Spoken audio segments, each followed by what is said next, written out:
Bonjour à tous et bienvenue sur le podcast J'ai l'œil du tigre. Je suis Claire, la muséographe et scénographe de Fun in Museum. Mon métier, c'est d'aider les musées, les équipements touristiques et tous les professionnels du patrimoine à trouver des solutions pour booster, rendre waouh l'expérience de leurs visiteurs. Chaque semaine, je vous donne les stratégies, les astuces et surtout de la bonne humeur pour réinventer avec moi le monde des musées, les rendre plus fun et vraiment accessibles à tous. Alors mettez-vous à votre aise, installez-vous confortablement et c'est parti pour l'épisode du jour.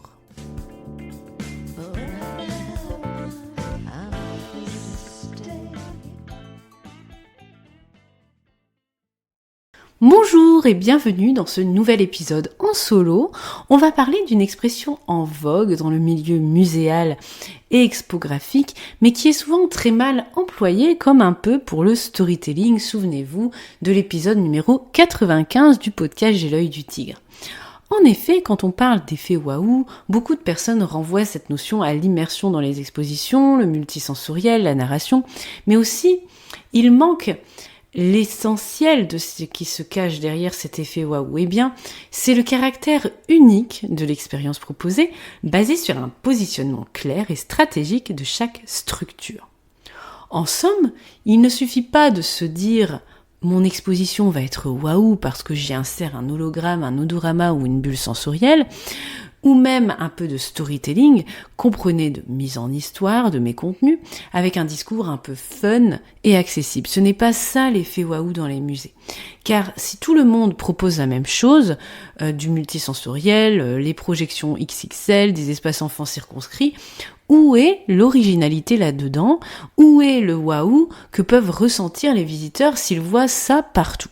D'ailleurs, est-ce qu'on préfère l'original ou la copie sous prétexte de calquer un effet waouh qui a marché dans notre structure et qu'on a du coup piqué ailleurs?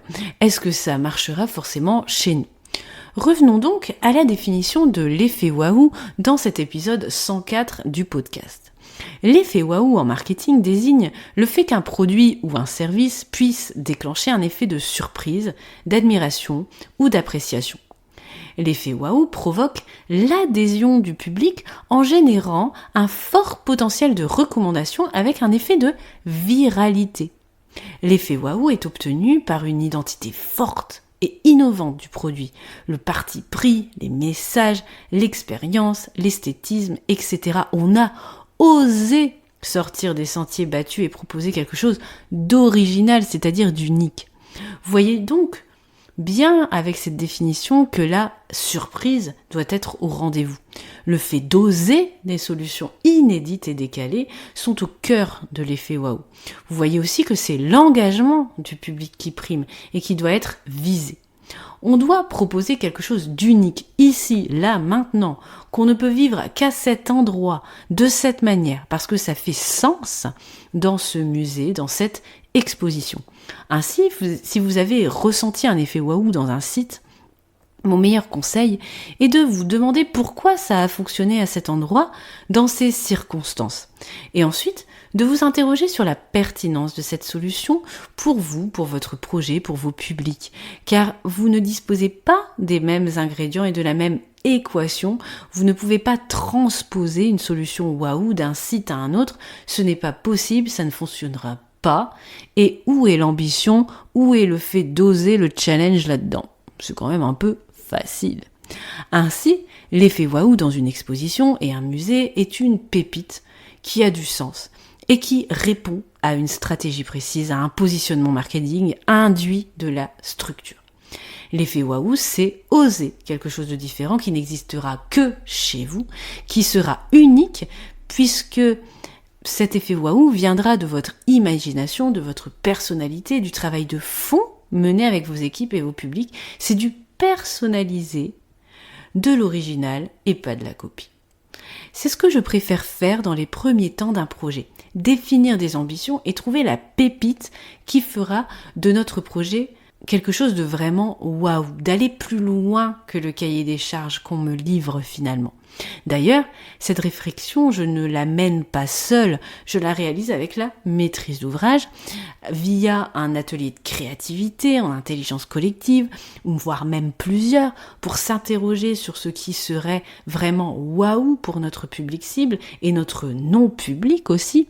De quoi rêve-t-il? Quel est son rêve le plus fou dans ce nouveau musée à imaginer, dans cette nouvelle exposition à ludifier? D'ailleurs, outre cette réflexion en équipe, il est souvent très intéressant d'interroger directement les publics via une enquête, via des interviews postées pour leur demander leur rêve le plus fou, si on imaginait un musée sur tel thème ou si on repensait l'exposition qu'il est en train de visiter.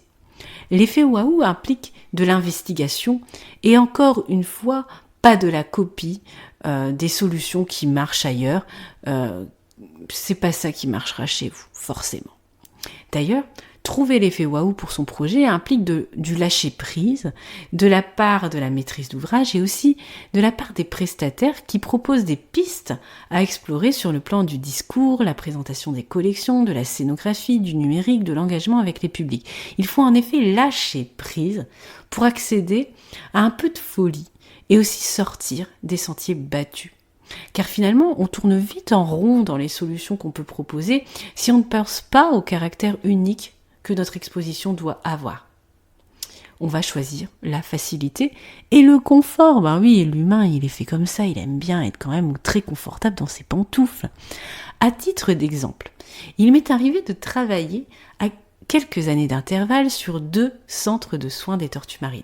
J'espère d'ailleurs que peut-être avoir l'occasion d'en faire un 3e prochainement.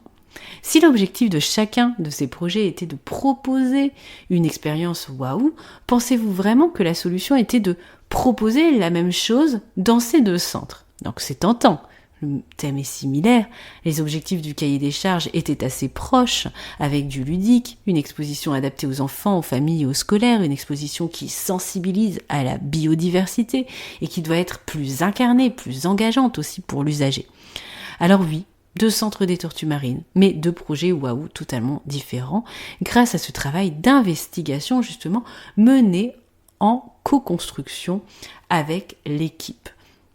Pour celui sur lequel je travaille en ce moment, la pépite était de proposer une intimité extrêmement forte avec les tortues, notamment entre les enfants ambassadeurs de leur protection et les tortues.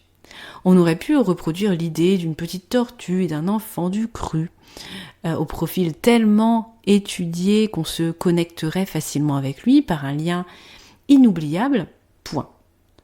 Eh bien non.